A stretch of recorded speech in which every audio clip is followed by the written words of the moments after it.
Amen, amen. Sa tayo po ba ay tunay na napagpala? Amen. Amen. Kasi po kung ano po yung ating pinaniniwalaan, yan po ay yung nangyayari sa atin. Kaya kung tayo po ay naniniwala na patapon na yung buhay ko, yun yung nangyayari sa atin kasi nga yun yung ating pinaniniwalaan. Pero kung tayo po ay mayroong tamang paniniwala na tayo po ay pinagpala ng Diyos, na tayo po na siya po ay namatay para sa akin, nag-iiba po yung perspective sa ating pong buhay. Hindi ho ba? Kaya ngayong nabanggit nga kanina na ang serye po natin, bakit po in Christ, no? Naipaliwanag po ng aking asawa na ito po ay napaka-importante sapagkat malaman natin ano po ba ang talagang kahulugan ng tayo ay nakay Kristo. Kasi ang dali lang sabihin na, oh sige, may Kristo na namatay sa cross, pero ano nga ba talaga yung ibig sabihin nito? Yun po yung ating ididig, huhukayin po natin yan kung marapatin, hindi ho ba? Kumbaga parang talagang titignan natin gaano talaga kasagana yung pag-ibig ng Diyos para sa akin. Sino pa naman talaga ako para, alam niyo yan, pansinin ako ng Diyos? Di ba, di hamak na ano lang ako, driver lang ako, di hamak na ako ay, alam niyo yan, welder. Hindi hamak na welder lang ako, di ba? Pero, alam mo, sa mata ng Diyos, ikaw ay napaka-importante. So, iyan po yung napaka-importante nating malaman, ni Huba. So, parang, alam niyo po, kahapon ay umattend ako ng burol. Burol ng isa sa pinakamamahal namin, na si Nanay Mercy.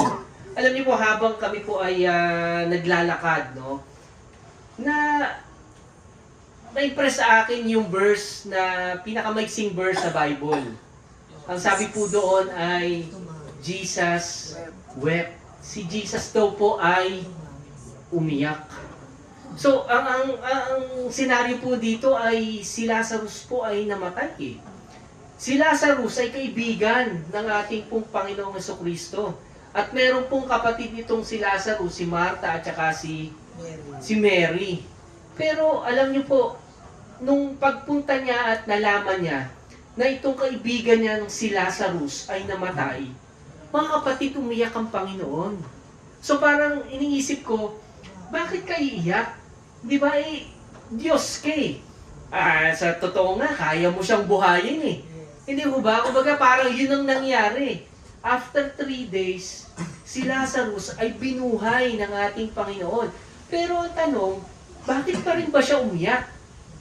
Diba? Parang alam mo naman yung mangyayari eh. Parang ako kung ako sa lugar ng Panginoon, alam ko na bubuhayin ko yung namatay na yan eh.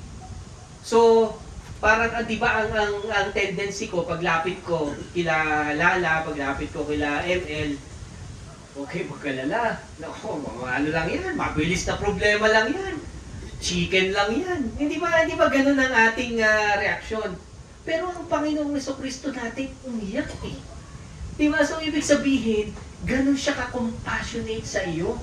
Yung nararamdaman mo, ay nararamdaman din ng ating Panginoon. Akala mo ngayon, mag-isa ka lang eh. Hindi ba? Sa hamon ng buhay, akala mo, ay akin to. Ako lang ang nagdadala nito. Ako lang ang may ganitong kalaking problema. Di ba? Di ikaw na. Kasi ikaw naman yung di ba? Kaya mo naman yan eh. Pero ang Panginoon hindi. Umiiyak siya kapag ikaw ay umiiyak. Yes. Alam mo bang nalulungkot ang Panginoon kapag ikaw ay nalulungkot? Eh di ba, alam mong nahihirapan ng Panginoon kapag ikaw ay nahihirapan. Yes. Kasi nga ikaw ay nakay Kristo. Yes. Kabiyak mo siya. Kumbaga sa mag-asawa, di ba, pag ikaw ay may asawa at yung asawa mo nahihirapan, ikaw din, nabibigatan ka din. Eh sa totoo lang, mas mabigat yung nararamdaman ng ating Panginoon. Kaya nga, ngayong hapon na ito, mga kapatid, tingnan natin kung ano yung lawak ng pag-ibig ng Diyos sa atin. Kaya nga ngayon ay sabi ng Panginoon ay tayo ay magkaroon ng kapahingahan. Alam ko itong 2024, yung iba sa inyo naging mahirap ang 2024. Sa akin lang, personally, ako ay sobrang nahirapan in terms of my job, sa akin pong trabaho.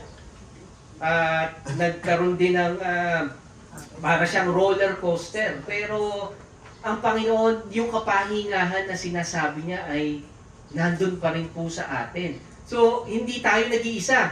Huwag mong isipin na sa hamon mo ng buhay ngayon, ikaw lang mag-isa ang gumagawa, di ba? Hindi, kasi kasama mo ang Panginoon. Kaya ngayong hapong ito, tingnan natin, tuklasin natin ano ba talaga yung sinasabi ng Panginoon sa atin patungkol sa kapahingahan. Kasi nga, marami sa atin ang ayaw magpahinga. Yung iba ay sasabihin, hindi, kailangan ko magtrabaho kasi walang kakainin yung pamilya ko pagka hindi ako nagtrabaho. Tama naman talaga. Kaya sa atin ay syempre bawal ang tamad. Kailangan ay magtrabaho, hindi ho ba? Pero sa pagtatrabaho natin, alam natin na kasama natin ang Panginoon. Ito po ay nag-iiba. Siguradong mag-iiba. Kasi alam mo yung tamang paniniwala. Tamang paniniwala. Kaya nga, series natin ngayon ay In Christ. Okay? In Christ. Ngayon, sa 2 Corinthians 5:17, ang sabi dito, kaya't kung nakipag-isa na kay Kristo ang isang tao, nakipag-isa, naging mag-asawa na, okay? Siya ngayon ay bagong nilalang. Okay, bago ng nilalang. Yung dati niyang pagkatao ay patay na. At yung bago ng nilalang ang nandoon sa iyo. Wala na ang dati niyang pagkatao, sa halip, ito'y napalitan na ng bago. So sabihin mo nga sa katabi mo, bago ka na.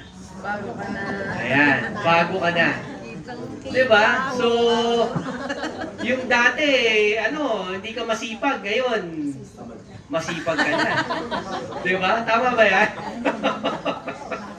Bago na eh. Diba? So, bago na. Ayan. 2 Corinthians 5:21, sabi dito, hindi nagkasala si Kristo, ngunit alang-alang sa atin, siya'y itinuring na makasalanan. Sino ang tinuring na makasalanan, mga kapatid? Si Kristo. Hindi ho ba? Upang sa pakikipag-isa natin sa Kanya, ay maging matuwid tayo sa harap ng Diyos. Meron bang nagsasabi dito na possible tayong maging matuwid? Hindi po ako may sabi, si Apostol Pablo po ito. Kapangalan ko lang, Apostol Paul. No? Pero hindi po ako yan. Ako po si Paul Delfin, hindi po ako si Apostol Pablo. Si Apostol Pablo po ay ang sumulat ng halos mahigit 3/4 ng New Testament. Napakadami niya pong sinulat. Siya po ang sumulat ng sulat sa taga-Efeso, Filipos, Corinto. So, yan po, lahat ay sinulat niya. Isa po ito sa mga sinulat niya sa mga taga-Corinto. Sabi niya ay lahat daw na nakipag-isa kay Kristo ay naging matuwid. Alam niyo po ba yung matuwid? Righteous. Alam niyo po sa salitang Griego, ang righteous po ay di kayo. Di kayo. Kaya nga, hindi kayo. Hindi kayo ang gumawa ng inyong kabanalan. Iba kasi sinasabi na, kailangan maging banal ako. Kailangan maging mabait ako para mapunta ako sa langit. Tama po ba? Yun po ba yung ating kaalaman? Kapag ka ako ay mabait, baka mapunta ako sa langit. Pero ang sabi ni Apostol Pablo, di kayo. Di kayo, sa Griego, ang ibig sabihin ay righteous. Ang ibig sabihin sa Tagalog ng righteous ay matuwid. So, ibig sabihin, naging matuwid ka Hindi dahil sa ikaw ay mabait. Tingnan natin yung verse ha. Hindi nagkasala si Kristo, ngunit alang-alang sa atin. Kanino? Alang-alang kanino? Sa atin. Siya'y itinuring na makasalanan. So yung kasalanan natin, na dapat hindi naman siya napunta ngayon sa Kanya. Tama po ba? At yung makasalanan na yan, upang sa pakikipag-isa natin, dahil nakipag-isa tayo kay Kristo, yung kabanalan ni Kristo ay napunta sa atin. Aba, edi yung katabi mo pala, kung naniwala yan kay Jesus Christ, edi banal pala yan. Edi ba't napakahirap, napakahirap pong i-absorb. Tama po ba? Paano nangyari na yung ginagawa nitong loko na to ay magiging banal? Hindi ako papayag. Di ba? Kasi, banal eh. Banal to, iba yung term na banal. Ito po ay nagpapakahulugan na siya po ay santo. Paano nangyari santo to? Mukha nito. Mukhang kampon. Di ba? Pero, yun yung kaisipan ng tao eh. Pero ang gospel po, ang biyaya ng Diyos, ang sinasabi ay ganito. Ulitin natin yung verse. Hindi nagkasala si Kristo, ngunit alang-alang sa atin, siya'y itinuring na makasalanan upang sa pakikipag-isa natin sa Kanya ay maging matuwid tayo. Maging matuwid tayo, tayong nakipag-isa sa Kanya. So ang tanong, tayo po ba ay nakipag-isa kay Kristo? Iyan yung sasagutin natin at hindi namin kayo pauuwiin. Isa-isa hanggat hindi nyo sinasabi na kayo ay matuwid dahil kay Kristo. Ayan, amen, amen. At hindi lang yon, dahil kay Kristo, dahil ikaw ay na kay Kristo. John 1:12, ang sabi dito, subalit ang lahat ng tumanggap at sumampalataya sa Kanya ay binigyan niya ng karapatang maging anak ng Diyos. Wow! Hindi ba ikaw ay anak ng Diyos? Ikaw ay tagapagmana, sabi nga kanina, di ba? So, paano mangyayari na ako ay heredero pala? At heredera? Grabe, dati mahadera lang ako. Ngayon, di ba? Oo, heredera na. So, imagine niyo yung ginagawa natin, di ba? Parang makita natin ito. Ito po yung vision ng nitong gawain pong ito. No, wala po kaming pangarap na mangolekta sa inyo ng kahit na ano dahil ito po ay libre naming ibinibigay sa inyo dahil ito po ang puso ng Gospel Bearer Ministry. Kaya po siya Gospel Bearer ay tigadala po ng mabuting balita. Hindi po tigadala ng mabuting balita pero may bad news sa bandang huli. 'Di ba? Ito po ay purong balita, purong good news. Kaya po, napakaganda po talaga. At ang sabi nga ng Panginoon natin, gusto niya na magkaroon tayo ng kapahingahan. Okay? Yung iba sa inyo ay maaaring pagod sa trabaho. Diba? Nag-welding pa. Yung mga kasama natin dito, talagang... Oo, diba? Imagine niyo nagtrabaho pa yan. Para lang makapunta, after noon, saka sila pumunta rito. Maraming salamat po sa buhay niyo. At kayo po ay... tunay nga na pagpapala sa amin dahil yung makita namin yung inyong kalakasan, imagine niyo yun. Diba? Talagang hindi pa rin sila inaantok, di ba? Oo, may toothpick dito, pwedeng maglagay ng ano. Pero alam niyo po, gusto nating makita ngayon na ang Diyos ay gusto ko yung bigyan ng kapahingahan.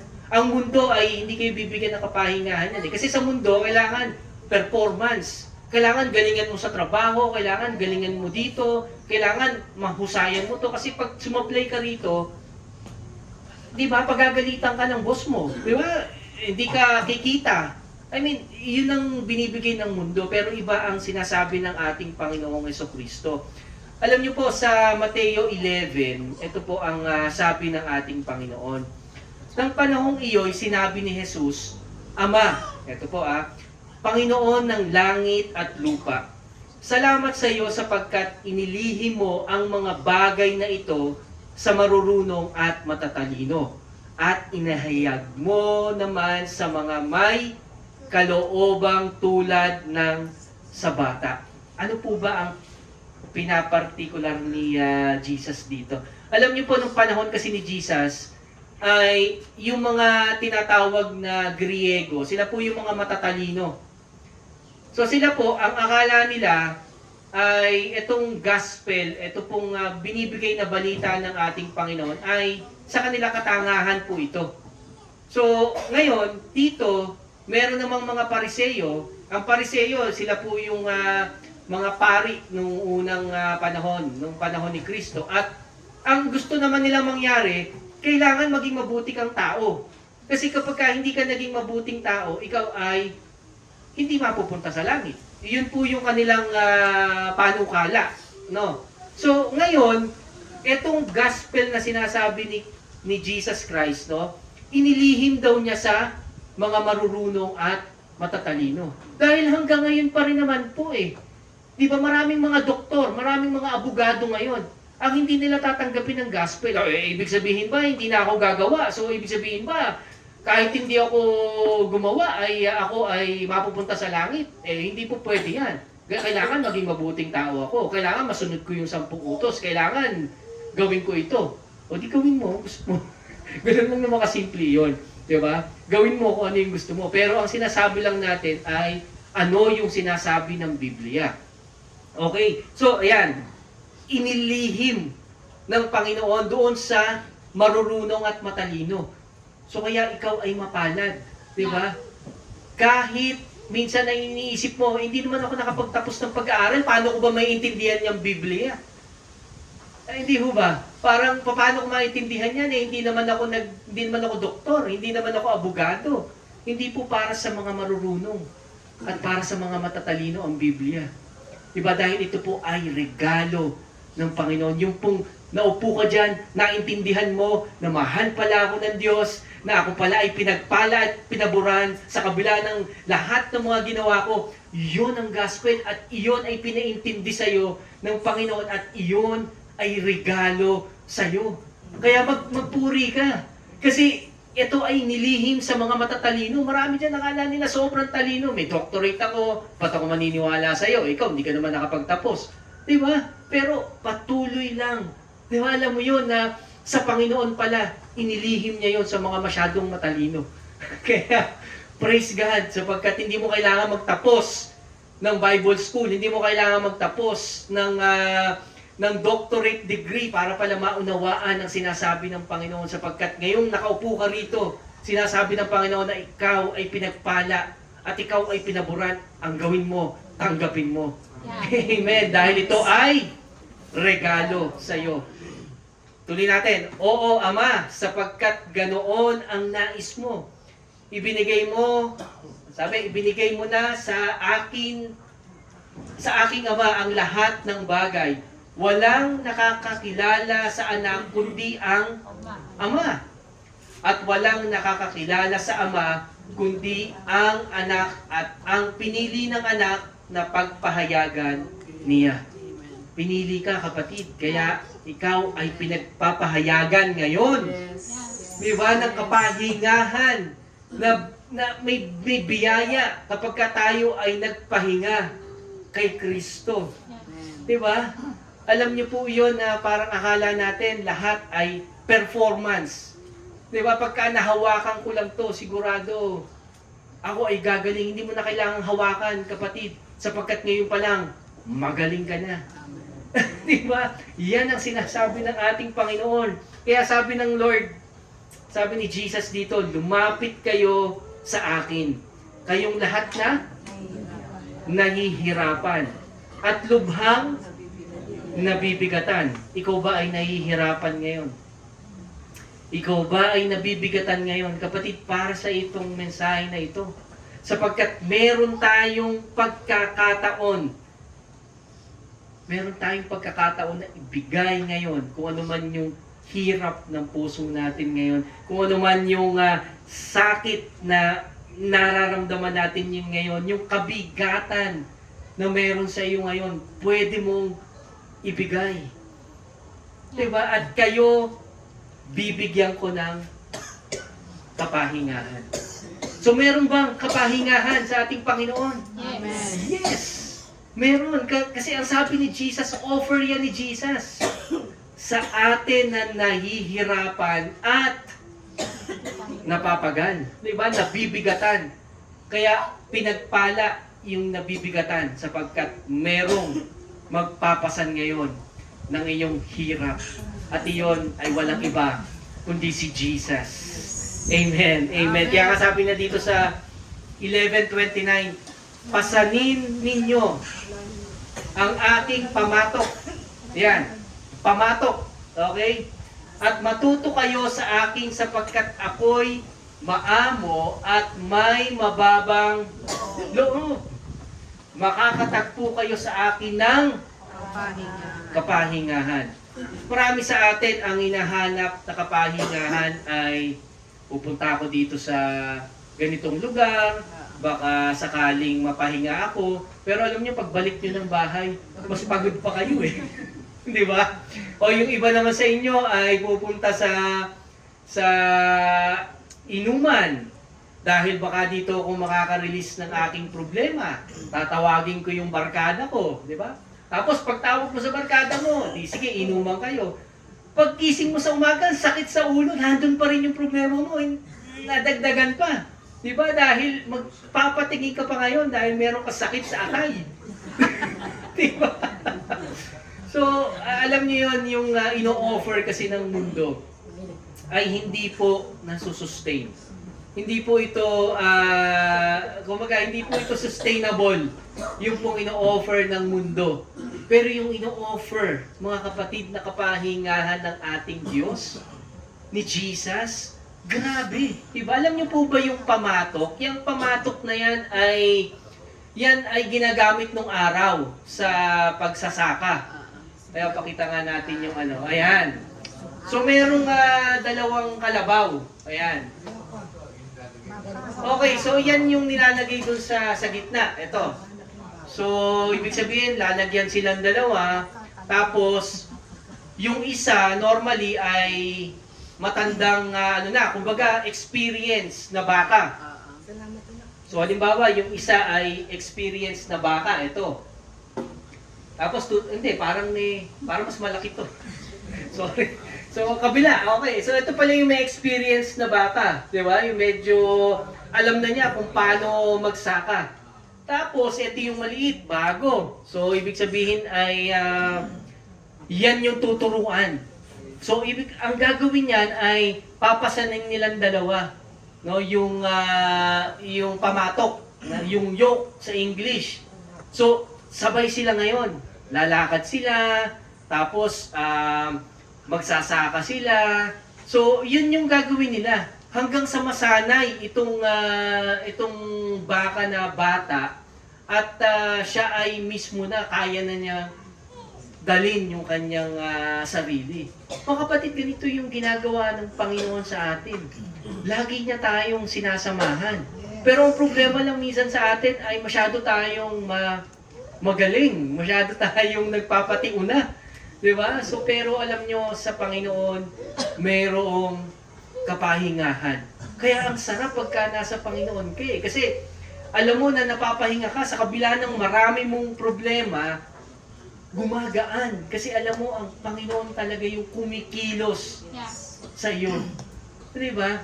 Parang nung ako po ay nagsisimula magtrabaho sa akin pong unang pinapasukan, ay meron po akong parang iniidolo. Kumbaga parang kasama ko to sa trabaho, parang feeling ko sobrang galing nitong taong to na ganyan, parang feeling ko siyang sinusundan ko siya, ganyan. So parang hanggang sa may mga times na ay eto, nag-take ng masteral, nag-take ng abogasya. Sabi ko, galing-galing naman itong taong to. So parang paano ba magiging siya? I mean, ang ganda nung takbo nung nung career niya. Tapos alam niyo po, nitong bagong taon, ay bigla po siyang nag-message sa akin. Tapos ang sabi niya sa akin, pre, ganyan. Oh, sabi ko, kumusta ka na? Napa-message ka? May problema ba? Ganyan. Sabi niya, Pre, gusto ko sanang tanungin, ano bang sikreto mo? Sabi sa akin gano'n. Tapos sabi ko, at bang ibig mo sabihin sikreto? Parang ang payapa-yapa ng buhay mo. Parang ang gaan-gaan ng buhay mo. 'Di ba? Pero ibig sabihin, ano ba yung meron sa iyo right now? So, alam ko Christian din siya. He is attending din Bible Believing Church. At sabi ko sa kanya, siguro yung biyaya ng Diyos ang nagpapagalaw sa akin. Hindi ko rin alam. Pero ako ay nagpapahinga kay Kristo. Yeah. Di ba? Parang yung taong iniidolo ko, na parang gusto ko maging ganun ako, yun pala in the other way around, ako pala yung tinitignan niya.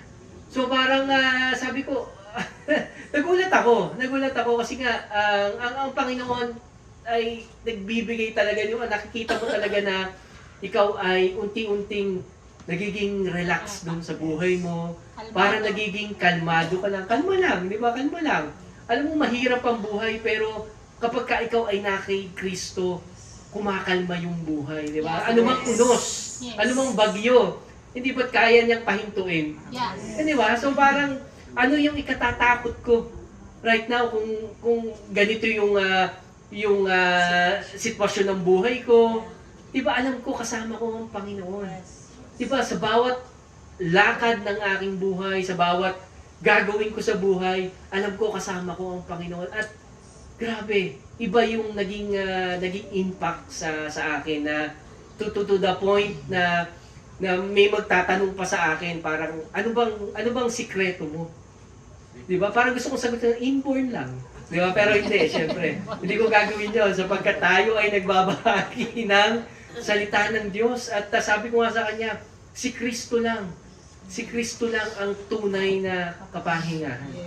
Diba? So parang nakapag-share pa ng gospel sa ating sa kasama sa trabaho.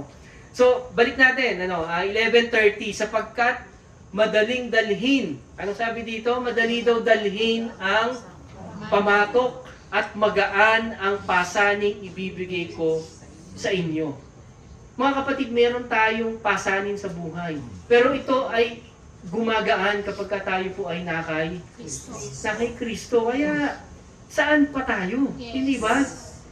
Kay Kristo na tayo, na alam natin na siya ang nagsusupply ng kalakasan sa atin. Hindi natin sinasabi dito na kapag ikaw ay nasa pahinga, ibig sabihin, higa ka na. Magre-resign na ako sa trabaho. Sabi pala ni Pastor, pwede na magpahinga. Sige, di na ako magtatrabaho. Hindi ganun di ba? Pero alam mo na kapag ikaw ay nagtatrabaho, ikaw ay pinagpapala, nakikita ka ng boss mo, di ba? So parang baka si Inan, baka ma-promote na yan, papalitan na si Brother Johnny. So hindi ko alam. So,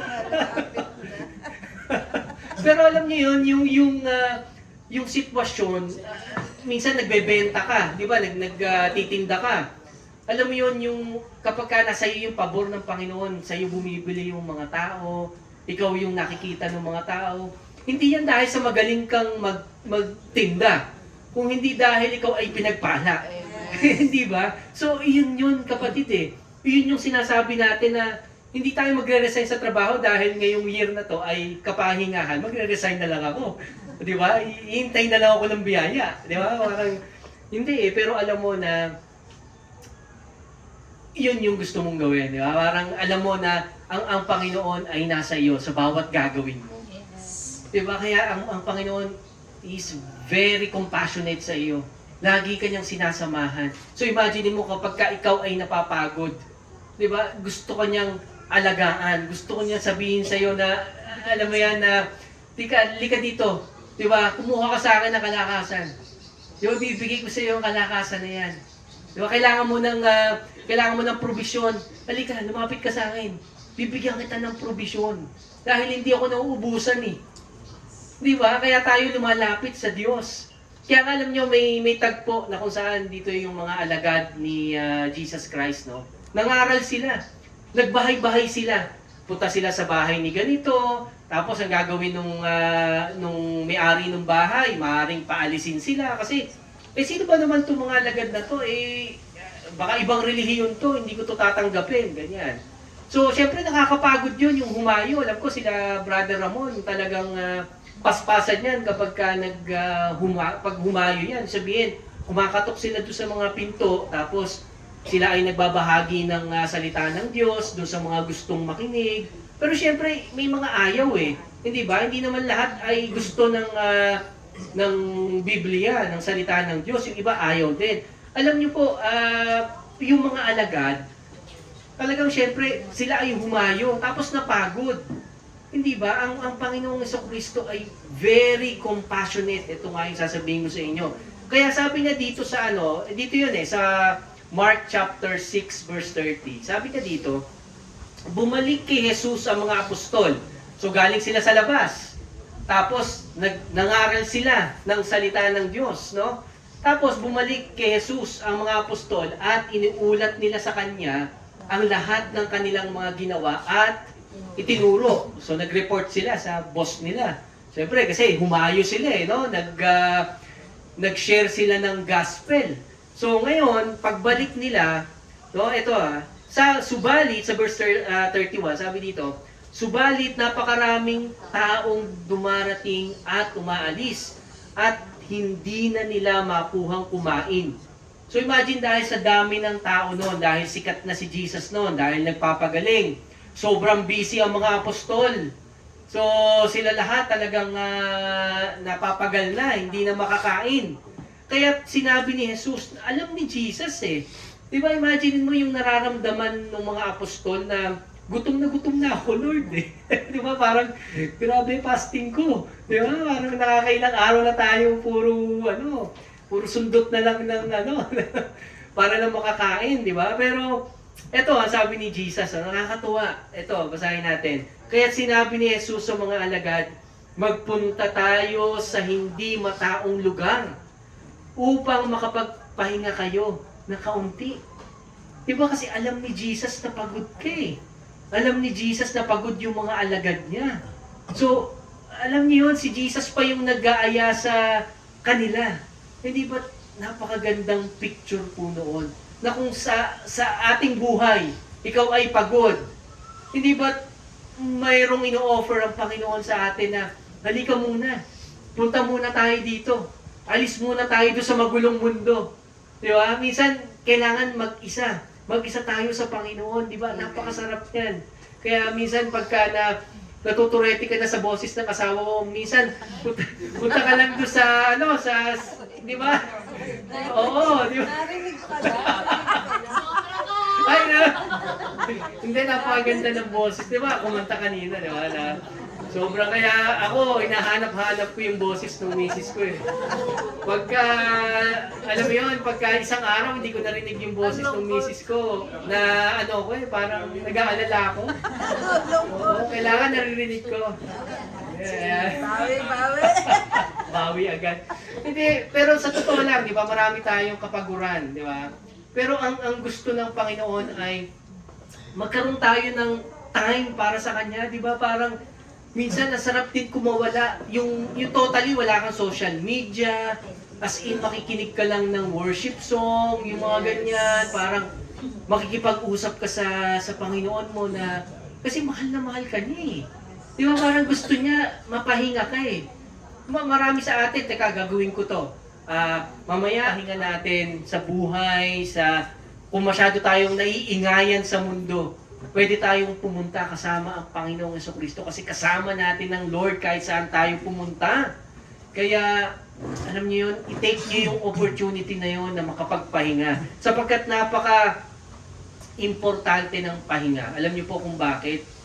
Yung pong Sabat, alam niyo po yung Sabat? Yung Sabat po ay, ito po yung di ba, nilikha ng Lord yung mundo for 7 days, di ba? So, yung 1 to 6 ay yun yung paglikha niya. And then, yung 7, yung ika-7, siya po ay nagpahinga. Alam niyo po na bakit nagpahinga ang Panginoon, ang Lord? Hindi dahil siya ay pagod. Okay? Dahil hindi napapagod ang ating Panginoon. Okay? Siya po ay nagpahinga dahil gusto niyang ipakita sa atin na kailangan nating magpahinga. Hindi ba? Alam niyo po kung bakit. Kasi sa Israel, meron silang kautusan na kapag ka-6 na taon, nagtanim ka sa lote mo, no? Nagtanim ka sa palayan. Yung ika-7 taon, huwag kang magtanim. Kasi kailangan magpahinga ng lupa. So imaginein mo, yung lupa, kailangan magpahinga. Yung katawang lupa mo pa kaya. Ang hindi kailangan magpahinga. Di ba? So pwede kang magpahinga. At ito po ay napaka-refreshing sa atin. Hindi naman po linggo, hindi po Sabado. Basta pa humanap ka ng oras para sa bigyan ng tuon sa iyong katawan sapagkat ito po ay kinreate ng Panginoon at may kinalaman po sa iyo, sa katawan mo yung pagpapahinga. At ito pa po alam niyo po ba na yung katawan ninyo, yan, tingnan niyo yung katawan niyo every 7 years, nagbabago po yan. Every 7 years, nagbabago po yan. Alam niyo po ba, yung sinapupunan, yung bata sa tiyan ng nanay, 252 days po yan nandun. At ito po ay divisible by 7. 36 weeks times 7 ay 252 or 9 months. So may kinalaman sa 7, hindi ho ba? Yung music na pinakikinggan natin, Do, Re, Mi, Fa, Sol, La, Ti, Do. Balik na uli yung 7. Hindi ba? Nasa 7. Lahat ay umiikot sa 7. Dahil sa Biblia po, ang numero na 7, ito po ay kapahingahan. Ito po ay rest. Ito po ay completion. So napaka-importante po na tayo ay magpahinga. Alam niyo po, sa bansang Israel ay meron pong itinalaga ang ating pong Panginoon na Jubilee.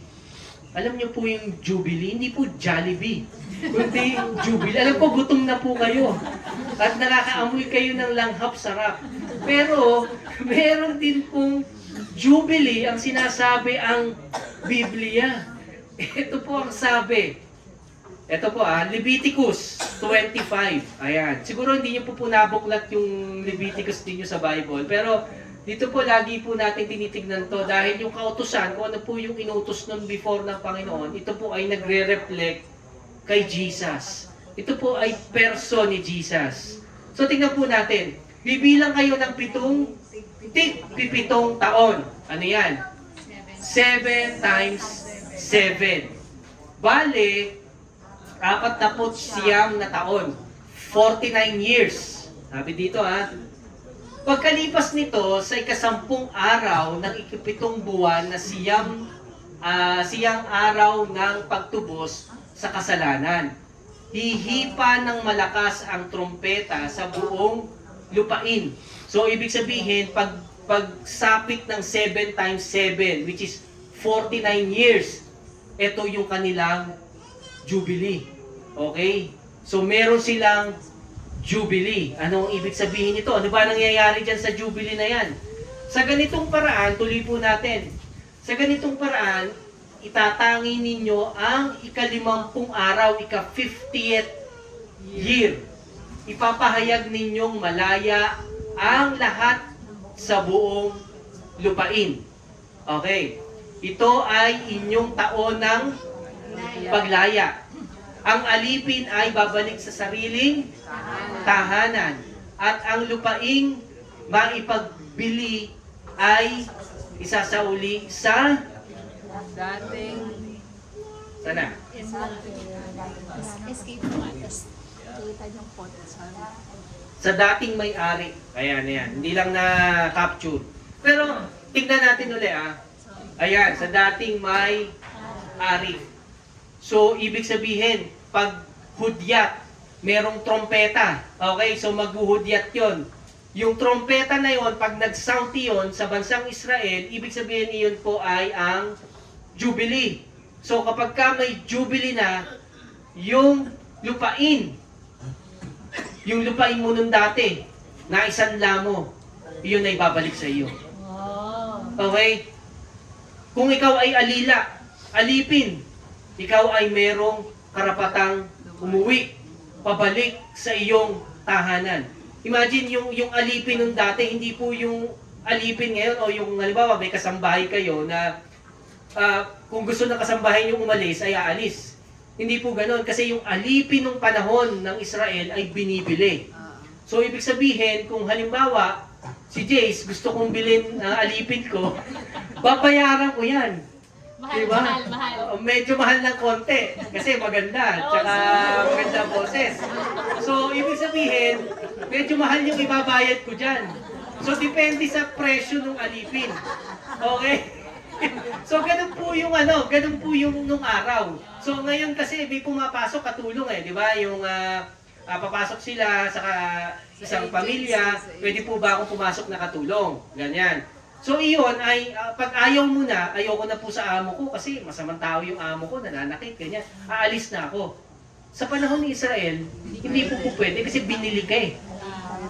Naintindihan niyo po? Yun yung pagkakaiba nun. Kaya kung ikaw ay alipin, yung Jubilee, hinihintay mo. Kasi yung Jubilee na yan, lalaya ka na. Amen? Malaya ka na. Malaya ka na. Tuloy natin. Ito yung sabi, tingnan lang natin sa English. Ayan. And you shall consecrate the 50th year, yung ika-50. Proclaim liberty throughout the land. May kalayaan na doon sa lote, doon sa lupa, doon sa inhabitants. And it shall be a jubilee for you, mga kapatid. When each of you shall return to his property, and each of you shall return to his clan. And that is Jubilee, mga kapatid. Kaya tayo may pabor dahil ang Panginoong Hesukristo ay nagdeklara na ng Jubilee. Amen. Alam niyo po ba yan? Kaya nung naparito siya 2,000 years ago, ito ang sabi niya nung nandun siya sa sinagoga. Sabi niya, pumunta si Jesus sa Nazareth. Tingnan natin sa Luke chapter 4, verse 16. Ang bayan kung saan siya lumaki. Sa Nazareth, si Jesus Christ na ito. Gaya ng kanyang nakaugalian, pumasok siya sa sinagoga ng araw ng pamamahinga, Sabat. Ito yung Sabado ng mga Hudyo. No, dahil ang mga Hudyo, sineselebrate nila yung kanilang Sabat ng Sabado. Kaya nga Sabado. Pero anyway, hindi ko na alam. Basta Sabado. Tayo, Linggo. Okay, so mamaya tingnan natin kung bakit Linggo na tayo nagpupuri. Tuloy lang natin sa 4:17. Sabi dito, at ibinigay sa kanya ang aklat ni Propeta Isaias. Binuksan niya ito at sa dakong kinasusulatan ng ganito.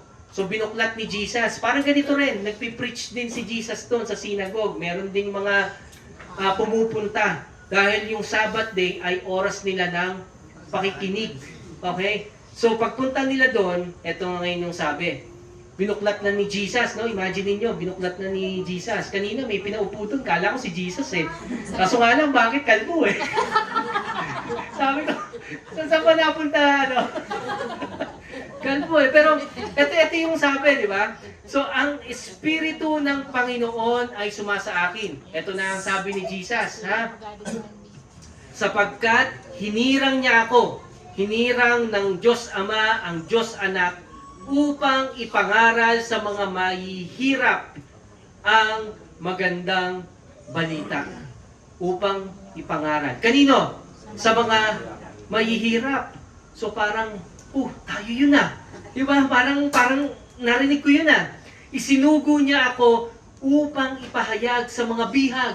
Bihag ako Diba? Na sila'y lalaya na. Di ba sila ay lalaya na at sa mga bulag na sila'y makakakita. Isinugo ako upang palayain ng mga inaapi. Diba? Tuloy natin sa verse 19. Sabi dito, at upang ipahayag ang panahon ng pagliligtas ng Panginoon.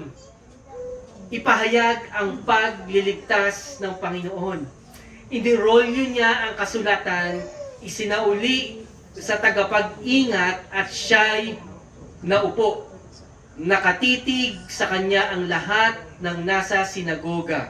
Verse 21, at sinabi niya sa kanila, ang kasulatang ito na inyong narinig ay natupad na. Kailan? Ngayon. Ngayon, kapatid. Kaya kung ikaw ay na kay Kristo, ikaw ay malaya na. Kaya kung ikaw ay na kay Kristo, yung mga utang mo binayaran na, kapatid. Kaya ikaw ay pinagpala at pinaburan. Amen. Parang malungkot kayo. Parang wala pa rin kayo sa Jubilee. Kapatid, nasa Jubilee ka na. Teka, paano pagka meron pa akong physical na utang eh? Di ba meron akong pagkakautang na ganito? Di ba? Bayaran mo yan at pababayaran mo yan this year dahil dinedeklara natin ngayon lahat ng mga pagkakautang ngayon in Christ, mga kapatid, yan ay mababayaran in Jesus' name. Sapagkat tayo ay pinalaya na ng ating Panginoong Kristo. Amen. Hindi ba, yan yung good news, kapatid. Ito yung good news. Alam niyo ba kung bakit? Dahil itong picture na ito, nakita niyo kanina, di ba? Sa Bombay. Tama ako. Oo, kaya pag may nakita kang Bombay, deklara mo, Jubilee na ngayon, kapatid. Bayad na ang utang. Hindi mo ba alam yun? Kay Kristo mo singilin. Kay Kristo mo singilin. Bayad na. Amen. Ito resibo. Kaya, kumpleto na. Pero alam niyo po ba yung trumpeta? No? Tingnan po natin, balik natin dun sa Leviticus 25:8-9. Ang sabi po dito, bibilang kayo ng tig-7 taon. Bali, 49 na taon. 7 times 7. 49 years. Pagkalipas nito, sa 10 araw, ng ikapitong buwan, na siyang araw ng pagtutubos. Alam niyo po yung araw ng pagtutubos? Hindi ho ba ito yung ating pinag-aralan nung nakaraan? Nung nakaraan taon, may series tayo ng Redemption. Ito yung tinutukoy dito. Sapagkat ikaw ay tinubos, kapatid. Binayaran ng Panginoon ang lahat ng iyong kasalanan. Tinubos ka na. Ikaw ay binili na mula sa pagkaalipin sa kasalanan. At kaya dahil doon, nagpatunog na ng trompeta. Alam niyo ba kung saan galing yung trompeta na to? Galing po ito doon sa, pakita natin yung picture kanina. Ayan. Sa isang ram o tupa. So ito pong tupa na ito, ayan, may sunga yan eh. So yan po yung pinutol pagkatapos na itong tupa na ito ay patayin. So bakit siya papatayin? Kasi iaalay siya bilang sakripisyo kapalit nung kasalanang ginawa nung tao na yon. So kung ako, halimbawa, masyado akong masama, mga 10 ang napatay ko, balik-balik ako sa kulungan, mga 12 yung ninakawan ko. So, yan ay ipapatong ko lahat ng kasalanan ko dito sa tupa na ito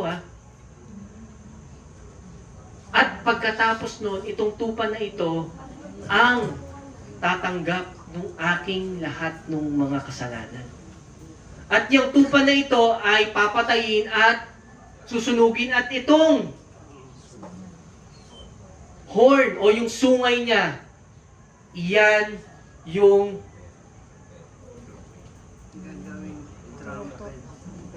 torotot. Yan yung ihipan, kapatid. Pag hinipan yan, ibig sabihin, Jubilee. Year of Jubilee. Year of Jubilee, kapatid. At iyan ang pinoproklama ng ating Panginoong Jesucristo. Kaya nung naparito siya, binuksan niya yung aklat ni Isaias. At sinabi niya, ngayon, di ba, ang panahon ng paglaya. Di ba, sabi niya, at ngayon, ang isinugo niya ako upang ipahayag sa mga bihag na sila'y lalaya na? Ikaw ba ay bihag sa iyong kasalanan? Ngayon ay malaya ka na. Ikaw ba ay bihag sa pagkakautang? Ngayon ay malaya ka na. At sa bulag, ikaw ba ay may karamdaman ngayon, kapatid? Ikaw ay magaling na, sapagkat ikaw ay dineklarahan na ng jubilee ng ating Panginoong Jesucristo. Tumulog na yung trumpeta at nasa atin na ang jubilee. Hindi ba? Jubilee na ngayon. Ngayon na yun. At ngayon ang panahon ng kapahingahan, kapatid. Kaya nga nung sa Hebreo, eto na, last point natin sa Hebreo.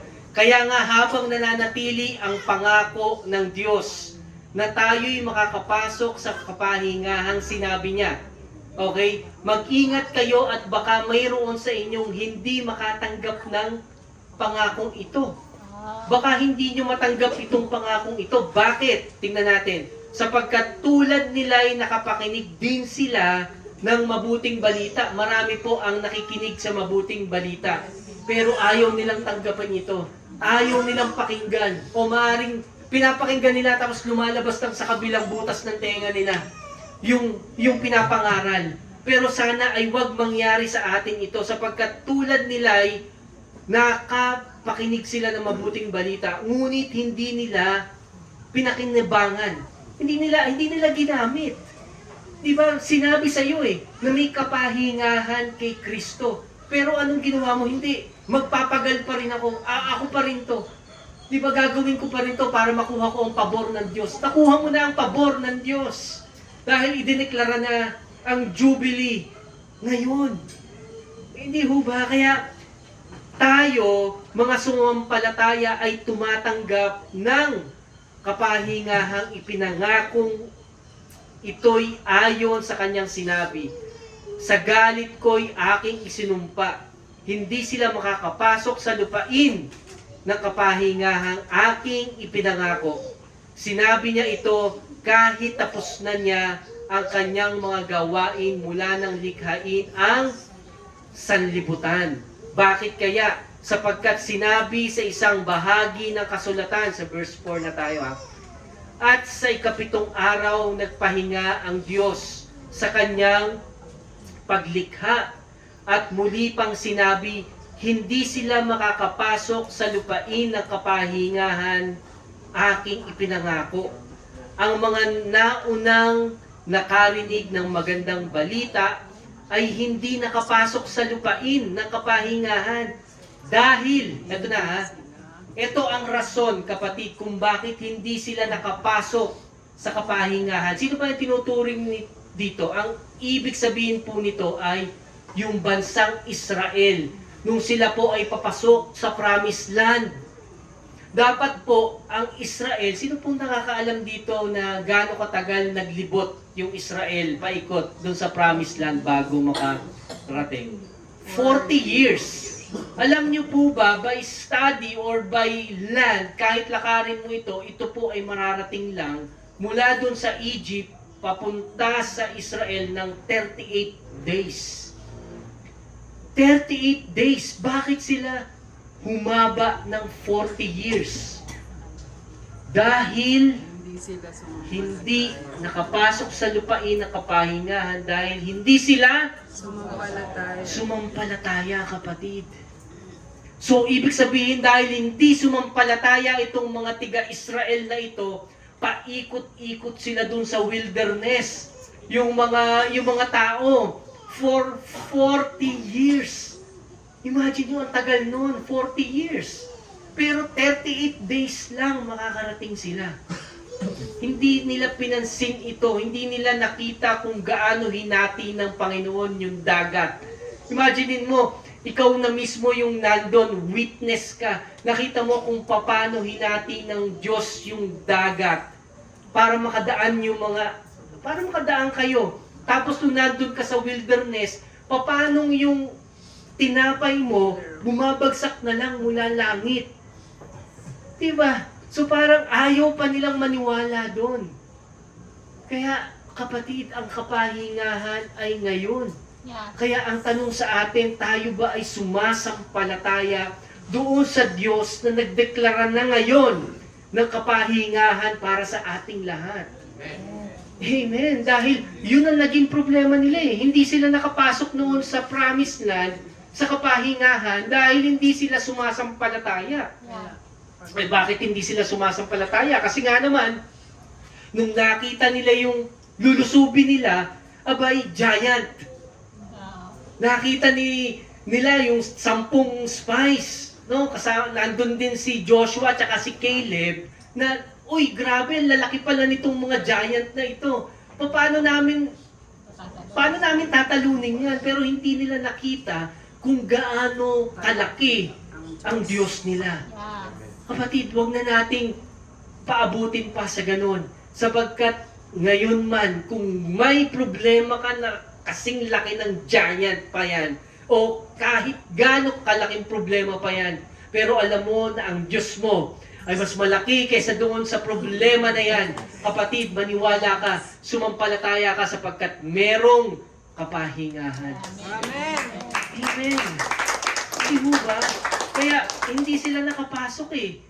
Diba? Tuloy natin. Kaya't muling nagtakda ang Diyos ng isa pang araw na tinatawag niyang ngayon. Nakita nyo kanina yung verse natin dun sa dun sa Isaiah, dun sa Luke. Di ba sabi ni Jesus nung binuklat niya yung scroll, hindi ba sabi niya ang jubilee, ang kalayaan ay Matupad na kayo. ngayon. Sapagkat nandun na, dumating na ang ating tagapagligtas na walang iba kundi si Jesus. Yeah. Kapatid, ngayon ang sinasabi, mayroong pang araw na ang tinatawag niyang ngayon. Pagkalipas ng mahabang panahon, sinabi sa pamamagitan ni David sa kasulatang nabanggit, ngayon uli, as in ngayon, kapag narinig ninyo ang tinig ng Diyos, huwag ninyong patigasin ang inyong mga puso. Maring iba pa rin sa atin, iniisip pa rin na, relihiyon yan.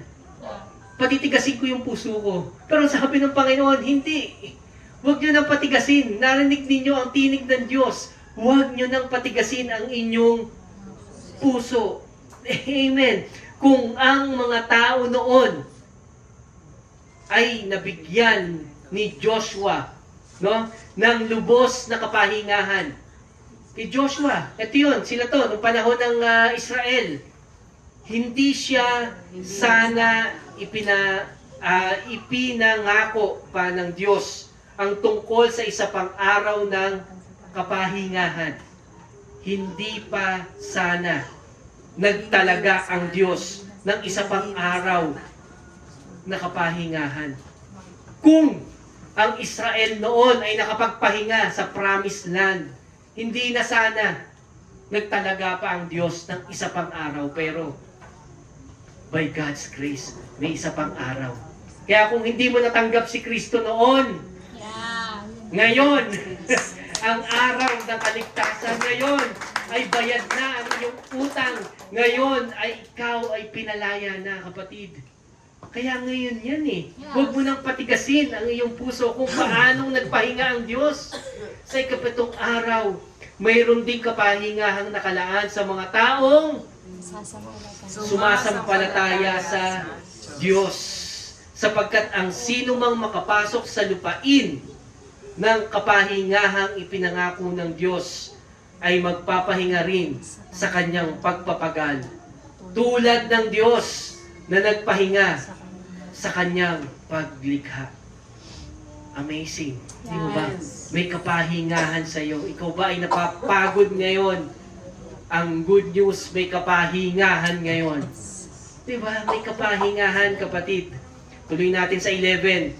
Kaya't, ito yung pinakasikapin mo ngayong araw na ito. Sikapin nating makamtan ang kapahingahang iyon. At huwag mabigo tulad ng mga hindi sumasampalataya. Ang kapahingahan, kapatid, ay ngayon. Yeah. Huwag mo nang palipasin yung kapahingahan.